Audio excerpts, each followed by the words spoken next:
మా field right. ఆలస్యం చేయకుండా Ashok sir and Lavanya madam కి ఇన్వైట్ చేస్తున్నాను with great round of applause. మన యొక్క సాంప్రదాయం. So congratulation sir. Yes good morning. Yes sir చెప్పేసి నాకు దుమ్ము దులుపుతారని చెప్పేసి. సో దుమ్ము దులుపుతుంది ఏంటి అంటే winning team. Are you excited?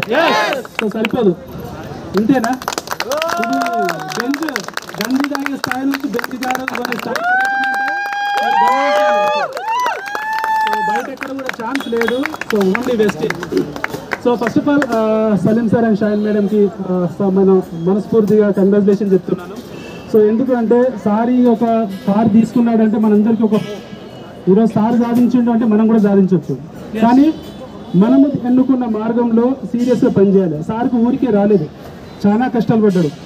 ఎలాంటి హోప్ లేని రోజులో అవకాశాన్ని తీసుకొని ఎంతమంది నో అన్నా కూడా వెనక్కి తిరిగి చూడకుండా పనిచేస్తే ఈ కారు వచ్చింది.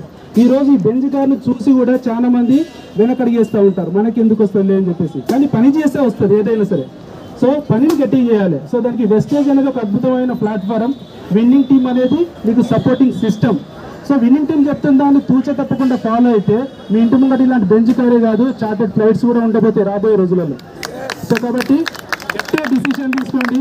కొడితే 2 సంవత్సరాలలో కుంభస్థలం బదలాలంటారు కదా. సో అట్లానే మీ ఇంటి ముంగట బెంచ్ కార్ ఉండాలి. So take a right decision. Thank you. Wish you.